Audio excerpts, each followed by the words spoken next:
രാഷ്ട്രീയ ചരിത്രത്തിലെ സമാനതകളില്ലാത്തൊരു വിപ്ലവത്തിനാണ് 2026 സാക്ഷ്യം വഹിച്ചുകൊണ്ടിരിക്കുന്നത്. പതിറ്റാണ്ടുകളായി തമിഴക മണ്ണ് ഭരിച്ചു പോന്ന ദ്രാവിഡ രാഷ്ട്രത്തിന്റെ അധികായന്മാരായ DMKയും അതുപോലെ ADMKയും പടുത്തുയർത്തിയ ഇരുമ്പ് കോട്ടകൾ തകർത്തെറിഞ്ഞുകൊണ്ട് തളപതി വിജയുടെ തമിഴക വെട്രിക്കഴകം അഥവാ TVK അധികാരത്തിന്റെ പടവുകൾ ചവിട്ടിക്കയറാൻ പോവുകയാണ്. വെള്ളിത്തിരയിലെ ആരാധക പ്രവാഹത്തെ കൃത്യമായ രാഷ്ട്രീയ വോട്ടുകളാക്കി മാറ്റാൻ വിജയ്ക്ക് സാധിച്ചു എന്നുള്ളത് ഇന്ത്യൻ രാഷ്ട്രീയത്തിലെ തന്നെ ഏറ്റവും ശ്രദ്ധേയമായ അധ്യായമായി മാറിക്കഴിയുകയും ചെയ്തിട്ടുണ്ട്. കേവലം ഒരു സിനിമാ താരത്തിന്റെ രാഷ്ട്രീയ പ്രവേശനമെല്ലാം എന്നതിലൊക്കെ ഉപരി തമിഴ് ജനതയുടെ രാഷ്ട്രീയ ബോധ്യങ്ങളുടെ പുനർവിചാരണമാണ് ഈ വിജയത്തിലൂടെ പ്രതിഫലിക്കുന്നത്. സിനിമാ വെള്ളിത്തിരയിൽ നിന്നും ജനഹൃദയങ്ങളിലേക്ക് നടന്നു കയറിയ വിജയ് തൻ്റെ രാഷ്ട്രീയ പ്രവേശനത്തിന്റെ തുടക്കം മുതൽക്കേ കൃത്യമായ കാഴ്ചപ്പാടുകളോടെയാണ് നീങ്ങിയിരിക്കുന്നതും. തമിഴക വെട്രിക്കഴകമെന്ന പാർട്ടിയുടെ രൂപീകരണം മുതൽ ജനക്ഷേമത്തിലും അഴിമതി വിരുദ്ധതയിലും അധിഷ്ഠിതമായൊരു നയരേഖ അദ്ദേഹം മുന്നോട്ട് വയ്ക്കുകയും ചെയ്യുന്നു. തമിഴ്നാട്ടിലെ യുവജനങ്ങൾക്കിടയിൽ അദ്ദേഹത്തിനുള്ള അചഞ്ചലമായ സ്വാധീനം വോട്ടുകളായി മാറുന്നത് നാം കാണുകയും ചെയ്തു. ദ്രാവിഡ രാഷ്ട്രത്തിലെ അധികാരമായ DMKയും അതുപോലെ ADMKയും പടുത്തുയർത്തിയ കോട്ടകൾ ഓരോന്നായി തകരുന്നത് പുതിയ രാഷ്ട്രീയ സംസ്കാരത്തിന്റെ സൂചനകൾ കൂടിയാണ്. 234 അംഗ നിയമസഭയിൽ 108 സീറ്റുകൾ നേടി ഏറ്റവും വലിയ ഒറ്റക്കക്ഷിയെ മാറിയ TVK കേവല ഭൂരിപക്ഷത്തിന് ആവശ്യമായ 118 എന്ന സംഖ്യയിലേക്ക് എത്താൻ 10 സീറ്റുകളുടെ മാത്രം അകലെയാണ് നിൽക്കുന്നത്. ഈ സാഹചര്യത്തിൽ തമിഴ് രാഷ്ട്രീയത്തിൽ അപ്രതീക്ഷിതമായ പുതിയ സഖ്യസമവാക്യങ്ങൾ കൂടി രൂപപ്പെടുകയാണ്. വർഷങ്ങളായി DMKയ്ക്കൊപ്പം നിന്നിരുന്ന കോൺഗ്രസ് പാർട്ടി തങ്ങളുടെ പഴയ സഖ്യകക്ഷിയെ കൈവിട്ടുകൊണ്ട് വിജയ്ക്കൊപ്പം കൈകോർക്കാൻ തീരുമാനിച്ചത് രാഷ്ട്രീയ നിരീക്ഷകരെ പോലും അമ്പരപ്പിച്ചിട്ടുമുണ്ട്. DMKയുടെ വോട്ടുകൾ കൂടി നേടിയ വിജയ് 5 കോൺഗ്രസ് MLAമാർ ഇപ്പോൾ തന്നെ TVK സർക്കാരിന് പിന്തുണ നൽകാൻ തയ്യാറെടുക്കുന്നത് വലിയ രാഷ്ട്രീയ വിവാദങ്ങൾക്കും വഴിമരുന്നിട്ടിട്ടുമുണ്ട്. സഖ്യകക്ഷിയായിരുന്നിട്ടും കോൺഗ്രസ് പിന്നിൽ നിന്നും കുത്തിയെന്നാണ് DMK നേതാവ് ഇളങ്കോവൻ ആരോപിക്കുന്നത്. എന്നാൽ ജനം തിരസ്കരിച്ച സർക്കാരിന്റെ ഭാഗമാകാൻ തങ്ങളില്ലെന്ന കോൺഗ്രസ് നേതാവ് മാണിക്യം ടാഗോറിന്റെ പ്രസ്താവന DMK കൂടുതൽ പ്രകോപിപ്പിക്കുകയും ചെയ്തിട്ടുണ്ട്. വരും തെരഞ്ഞെടുപ്പുകളിൽ കോൺഗ്രസുമായുള്ള ദേശീയ സഖ്യത്തെക്കുറിച്ച് പുനർചിന്തനം നടത്തുമെന്നും DMK മുന്നറിയിപ്പ് നൽകിയിട്ടുണ്ട്.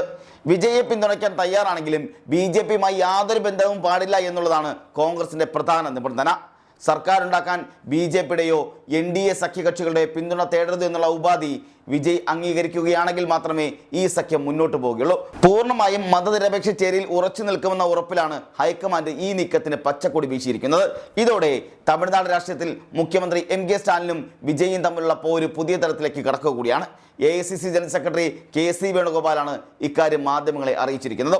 തമിഴ്നാട് രാഷ്ട്രീയത്തെ അമ്പരപ്പിച്ച വിജയമാണ് വിജയുടേതെന്നും വേണുഗോപാൽ പറയുകയും ചെയ്തു. വിഷയത്തിൽ തീരുമാനമെടുക്കാൻ തമിഴ്നാട്ടിലെ കോൺഗ്രസ് ഘടകം രാഷ്ട്രീയകാര്യ സമിതി യോഗം ചേരുകയും ഹൈക്കമാൻഡിന് റിപ്പോർട്ട് നൽകുകയും ചെയ്തിട്ടുമുണ്ട്.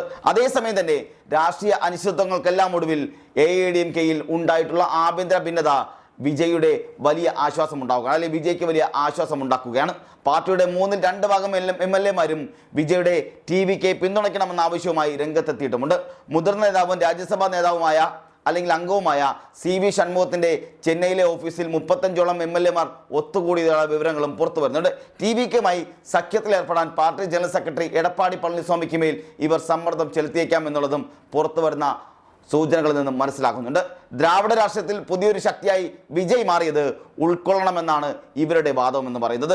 BJP സഖ്യം ഉപേക്ഷിക്കാനുള്ള ഏറ്റവും അനുയോജ്യമായ സമയമാണിതെന്ന വിലയിരുത്തലും AIADMKയിലെ ഒരു വിഭാഗം നേതാക്കളുടെ ഉണ്ടാകുന്നുമുണ്ട്. ഇതിനെല്ലാം പുറമെ CPI, CPM തുടങ്ങിയ ഇടതുപക്ഷ പാർട്ടികളും വിജയോട് അനുകൂല നിലപാട് സ്വീകരിക്കുന്നത് TVK സർക്കാരിന്റെ സുരക്ഷിത ഉറപ്പാക്കാൻ സഹായിക്കും, അല്ലെങ്കിൽ സുസ്ഥിരത ഉറപ്പാക്കാൻ സഹായിക്കുകയും ചെയ്യും. ഇടതുപക്ഷ പാർട്ടികളായ CPMഉം അതുപോലെ CPIയും 2 വീതം സീറ്റുകളാണ് വിജയിച്ചിരിക്കുന്നത്. MGRും കരുണാനിധിയും ജയലളിതയും തുടങ്ങി വെച്ച സിനിമാ രാഷ്ട്രീയ ബന്ധത്തിന്റെ പുതിയ കണ്ണിയായി വിജയ് മാറുമ്പോഴും അദ്ദേഹത്തിന്റെ ശൈലി തികച്ചും വ്യത്യസ്തമാണ്. സൗജന്യങ്ങൾക്കും വാഗ്ദാനങ്ങൾക്കുമെല്ലാം അപ്പുറം ജനങ്ങളുടെ അടിസ്ഥാന പ്രശ്നങ്ങളിൽ ഊന്നിയുള്ള ഒരു നയരേഖയാണ് അദ്ദേഹം ഇപ്പോൾ മുന്നോട്ട് വച്ചിരിക്കുന്നത്. അഴിമതി വിരുദ്ധത, വിദ്യാഭ്യാസ പരിഷ്കാരം, ആരോഗ്യരംഗത്തെ പുരോഗതി, യുവാക്കൾക്ക് തൊഴിലവസരങ്ങൾ എന്നിവയൊക്കെയാണ് TVK മുൻഗണന നൽകുന്നത്. തമിഴ് ദേശീയതയും ഇന്ത്യൻ ദേശീയതയും ഒരേപോലെ ചേർത്ത് പിടിക്കുന്ന അദ്ദേഹത്തിന്റെ മിതവാദ രാഷ്ട്രീയം യുവാക്കൾക്കിടയിൽ വലിയ സ്വീകാര്യത നേടിയിട്ടുമുണ്ട്. ലോട്ടറി വ്യവസായി സാന്റിയാഗോ മാർട്ടിന്റെ കുടുംബവുമായുള്ള TVKയുടെ ബന്ധവും ഇതിനോടകം രാഷ്ട്രീയ ചർച്ചകളിൽ ഇടം പിടിച്ചു കഴിഞ്ഞിട്ടുമുണ്ട്. അണ്ണാ DMK ടിക്കറ്റ് ജയിച്ച ലീമ റോസിന്റെ മരുമകൻ ആദവ് അർജുന TVKയിലെ മുതിർന്ന നേതാവ് കൂടിയാണ്. ഇരു പാർട്ടികളും തമ്മിലുള്ള ചർച്ചകൾക്ക് പിന്നിൽ ഇത്തരം വ്യക്തിപരമായ ബന്ധങ്ങളും വലിയ പങ്ക് വഹിക്കുന്നുണ്ട് എന്നുള്ളതും രാഷ്ട്രീയ നിരീക്ഷകർ വിലയിരുത്തുന്നുമുണ്ട്. വിജയ് 2 മത്സരിച്ചതിനാൽ കേവല ഭൂരിപക്ഷത്തിന് 11 MLAമാരുടെ പിന്തുണ കൂടി വേണ്ടിവരുമുണ്ട് എന്നുള്ളതാണ് കണക്കുകൾ സൂചിപ്പിക്കുന്നത്. വിജയുടെ പാർട്ടി ഏറ്റവും വലിയ ഒറ്റക്കക്ഷി ആയതോടെ ഗവർണർ രാജേന്ദ്ര വിശ്വനാഥ് ആർലേക്കർ ഏത് തീരുമാനമെടുക്കുമെന്നുള്ളതാണ് രാഷ്ട്രീയ കേന്ദ്രങ്ങൾ ഉറ്റുനോക്കുന്നത്. സർക്കാർ രൂപീകരിക്കാനുള്ള അവകാശവാദം ഉന്നയിക്കാൻ വിജയ് ഗവർണറോട് കൂടുതൽ സമയം ആവശ്യപ്പെട്ടിട്ടുമുണ്ട്. നാളെ രാവിലെ 11:30 സത്യപ്രതിജ്ഞ ചെയ്യണമെന്നാണ് അദ്ദേഹത്തിൻ്റെ അഭ്യർത്ഥന എന്ന് പറയുന്നത്.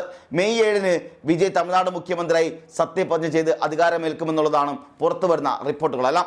9 ക്യാബിനറ്റ് മന്ത്രിമാരും അദ്ദേഹത്തോടൊപ്പം ചുമതലയേൽക്കുകയും ചെയ്യും. എന്നാൽ അധികാരത്തിലെത്തിയ ശേഷമുള്ള പാത വിജയ്ക്ക് അത്ര സുഗമമായിരിക്കില്ല. തകർന്ന സാമ്പത്തിക സ്ഥിതി മെച്ചപ്പെടുത്തുക, കാവേരി നദീജല തർക്കം പോലുള്ള സങ്കീർണമായ വിഷയങ്ങളിൽ ഉറച്ച നിലപാടുകൾ സ്വീകരിക്കുക, ഭരണനിർവഹണത്തിൽ സുതാര്യത ഉറപ്പാക്കുക തുടങ്ങിയ വലിയ വെല്ലുവിളികൾ അദ്ദേഹത്തിന് മുന്നിൽ തന്നെ ഉണ്ടാകുന്നുണ്ട്. അതേസമയം തന്നെ വിജയ് ഒഴിയുന്ന ഏതെങ്കിലും ഒരു മണ്ഡലത്തിൽ തമിഴ് താരം തൃഷ മത്സരിക്കുമെന്ന അഭ്യൂഹങ്ങളും ഉണ്ടാകുന്നുണ്ട്. അങ്ങനെയാണെങ്കിൽ അത് വലിയ രാഷ്ട്രീയ കൊള്ളക്കങ്ങൾ ഉണ്ടാക്കുകയും ചെയ്യും. കാരണം തുടക്കം മുതൽ തൃഷയുടെ പേരും വിജയുടെ പേരും വലിയ തരത്തിൽ ഉയർന്നു കേൾക്കുന്നതാണ്. ഇപ്പോഴിതാ ഒരു മണ്ഡലത്തിലേക്ക്, അതായത് വിജയ് മത്സരിച്ച് വിജയിച്ച ഒരു മണ്ഡലത്തിൽ, രണ്ടിലേതെങ്കിലും ഒരു മണ്ഡലത്തിൽ തൃഷ മത്സരിക്കുമെന്ന അഭ്യൂഹങ്ങളും തമിഴ്നാട് മേഖലയിൽ വലിയ തരത്തിൽ പ്രചരിക്കുന്നുമുണ്ട്. വിജയുടെ ഈ രാഷ്ട്രീയ വിജയം തമിഴ്നാട്ടിൽ മാത്രം ഒതുങ്ങുന്ന ഒന്നല്ല എന്ന് കൂടി പറയേണ്ടിയിരിക്കുന്നു. മറിച്ച് ദക്ഷിണേന്ത്യൻ രാഷ്ട്രീയത്തിൽ തന്നെ വലിയ മാറ്റങ്ങൾക്ക് ഇത് തുടക്കം കുറിക്കുകയും ചെയ്യും. ദേശീയ തലത്തിൽ BJP വിരുദ്ധ ഇന്ത്യ മുന്നണിയിൽ ഈ നീക്കം വലിയ വിള്ളലുകൾ ഉണ്ടാക്കാൻ സാധ്യതയുമുണ്ട്. DMKയും കോൺഗ്രസും തമിഴ്നാട്ടിൽ നേർക്കുനേർ വരുന്നത് ദേശീയ തലത്തിൽ കോൺഗ്രസിന് വലിയ തിരിച്ചടി ഉണ്ടാക്കുകയും ചെയ്യുമെങ്കിലും ഒരു സിനിമാ താരമെന്ന ലേബലിൽ നിന്നും ജനനായകൻ എന്ന നിലയിലേക്ക് വിജയ് നടത്തുന്ന ഈ മാറ്റം ജനാധിപത്യത്തിൻ്റെ പുതിയൊരു വിജയമായിട്ടാണ് വിലയിരുത്തപ്പെടുന്നതും. ഭരണവിരുദ്ധ വികാരം സ്റ്റാലിൻ സർക്കാരിനെ പൂർണ്ണമായും തകർത്തെറിഞ്ഞപ്പോൾ വിജയ് എന്ന താരത്തിൻ്റെ ജനസ്വാധീനം വോട്ടുകളായി മാറിയത് പരമ്പരാഗത രാഷ്ട്രീയ പാർട്ടികളെ അമ്പരപ്പിച്ചിട്ടുമുണ്ട്. DMK സഖ്യത്തിൽ മത്സരിച്ച CPM, CPI, മുസ്ലിം ലീഗ്, VCK, അത് DMDK കക്ഷികൾക്ക് 2 വീതം സീറ്റുകൾ ലഭിച്ചിട്ടുമുണ്ട്.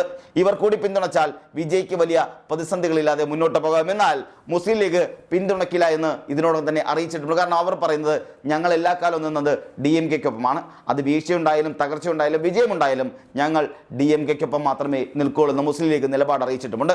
അണികൾക്കിടയിലുള്ള അച്ചടക്കവും വ്യക്തമായ തീരുമാനം എടുക്കാനുള്ള കഴിവും വിജയ്യെ ഈ പ്രതിസന്ധികളിൽ നിന്നും കരകയറ്റുമെന്നാണ് രാഷ്ട്രീയ നിരീക്ഷകർ വിലയിരുത്തുന്നത്. അഴിമതിരഹിതവും വിവേചനവുമില്ലാത്ത ഒരു തമിഴ്നാടെന്ന വിജയുടെ സ്വപ്നം യാഥാർത്ഥ്യമാകുമോ എന്നുള്ളതാണ് ലോകമെമ്പാടുമുള്ള തമിഴ് മക്കൾ ഉറ്റുനോക്കുന്നത്.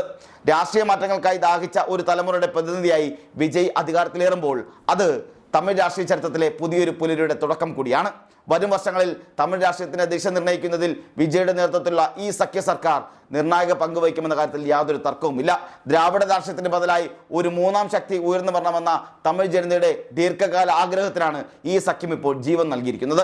ഭരണവിരുദ്ധ വികാരത്തെയും ജനങ്ങൾ മാറ്റത്തിന് വേണ്ടി കാത്തിരുന്ന സാഹചര്യത്തെയും കൃത്യമായി ഉപയോഗപ്പെടുത്താൻ ഈ സഖ്യത്തിന് സാധിക്കുകയും ചെയ്തിട്ടുണ്ട്. തമിഴ്നാട് നിയമസഭ പുതിയ മാറ്റങ്ങൾക്ക് സാക്ഷ്യം വഹിക്കാൻ ഒരുങ്ങുമ്പോൾ TVK, AEADMK, കോൺഗ്രസ് സഖ്യം യാഥാർത്ഥ്യമായാൽ അത് ഇന്ത്യൻ രാഷ്ട്രീയത്തിലെ തന്നെ ഏറ്റവും വലിയ രാഷ്ട്രീയ പുനഃക്രമീകരണങ്ങളിൽ ഒന്നായി മാറുകയും ചെയ്യും. സിനിമയിലെ വെള്ളിത്തിരയിൽ നിന്നും ജനഹൃദയങ്ങളിലേക്ക് നടന്നു കയറിയ വിജയ് മുഖ്യമന്ത്രി പദത്തിലേക്ക് എത്തുമ്പോൾ അത് കേവലം ഒരു ഭരണമാറ്റം മാത്രമല്ല, മറിച്ച് ഒരു ജനതയുടെ രാഷ്ട്രീയ ബോധ്യങ്ങളുടെ അടയാളപ്പെടുത്തൽ കൂടിയാണ്. സൗജന്യങ്ങൾക്കും വാഗ്ദാനങ്ങൾക്കുമെല്ലാം അപ്പുറം ജനങ്ങളുടെ അടിസ്ഥാന പ്രശ്നങ്ങളിൽ ഇടപെടുന്ന ഒരു ഭരണ സംവിധാനമാണ് TVK വാഗ്ദാനം ചെയ്യുന്നതും. MGRും കരുണാനിധിയും ജയലളിതയും തുടങ്ങി വെച്ച സിനിമാ രാഷ്ട്രീയ ബന്ധത്തിന്റെ കണ്ണിയായി വിജയ് മാറുമ്പോഴും അവരിൽ നിന്നെല്ലാം വ്യത്യസ്തമായ ഒരു ശൈലിയാണ് അദ്ദേഹം പിന്തുടരുകയും ചെയ്യുന്നത്. തമിഴകം ഇനി തളപതിയുടേതാണ്. അത് പ്രത്യാശയുടെയും പുതിയ മാറ്റങ്ങളുടെയും കാലം കൂടിയാണ്. വരും നാളുകളിൽ വിജയ് അവതരിപ്പിക്കുന്ന കർമ്മ പദ്ധതികൾക്കായി കാത്തിരിക്കുകയാണ് തമിഴക മക്കൾ എല്ലാവരും തന്നെ. 6 പതിറ്റാണ്ടിനിടയിൽ തമിഴ്നാട്ടിൽ വേരൂന്നി നിന്നിരുന്ന ദ്രാവിഡ പാർട്ടികളുടെ ആധിപത്യം തകർക്കപ്പെടുന്ന ഈ ചരിത്ര മുഹൂർത്തം ഇന്ത്യൻ രാഷ്ട്രീയത്തിൽ നിന്നും ഓർമ്മിക്കപ്പെടുകയും ചെയ്യും. ജനാധിപത്യത്തിന്റെ പുതിയൊരു വിജയമായി വിജയുടെ അധികാരാരോഹണം മാറുക കൂടിയാണ്. തമിഴ്നാടിന്റെ വികസനത്തിനും മാറ്റത്തിനുമായി വിജയ് അവതരിപ്പിക്കുന്ന കർമ്മ പദ്ധതികൾക്കായി കാത്തിരിക്കുകയാണ് തമിഴക മക്കൾ എല്ലാവരും തന്നെ. രാഷ്ട്രീയ അനിശ്ചിതത്വങ്ങൾക്കെല്ലാം ഒടുവിൽ തമിഴ്നാട് നിയമസഭ പുതിയ മാറ്റങ്ങൾക്ക് സാക്ഷ്യം വഹിക്കാൻ ഒരുങ്ങുക കൂടിയാണ്. TVK കോൺഗ്രസ് സഖ്യം യാഥാർത്ഥ്യമായാൽ അത് ഇന്ത്യൻ രാഷ്ട്രീയത്തിൽ തന്നെ ഏറ്റവും വലിയ രാഷ്ട്രീയ പുനഃക്രമീകരണങ്ങളിൽ ഒന്നായി മാറുകയും ചെയ്യും. വിജയുടെ നേതൃത്വത്തിലുള്ള പുതിയ മന്ത്രിസഭ എങ്ങനെയായിരിക്കുമെന്ന ആകാംക്ഷയിലാണ് തമിഴ്നാട്ടിലെ ഓരോ ജനങ്ങളും. തമിഴ്നാടിന്റെ ചരിത്രത്തിൽ ഒരു സിനിമാ താരം ഇത്ര വേഗത്തിൽ അധികാരത്തിലെത്തുന്നത് ഇത് ആദ്യം കൂടിയാണ്. വരും വർഷങ്ങളിൽ തമിഴ് രാഷ്ട്രീയത്തിന്റെ ദിശ നിർണ്ണയിക്കുന്നതിൽ വിജയുടെ നേതൃത്വത്തിലുള്ള ഈ സഖ്യ സർക്കാർ നിർണായക പങ്കുവഹിക്കുമെന്ന കാര്യം ഉറപ്പ് തന്നെയാണ്. തമിഴകം ഇനി തളപതിയുടേതാണ്. ഒപ്പം പ്രത്യാശയുടെയും മാറ്റത്തിന്റെയും പുതിയൊരു പുലരിയുടേതും.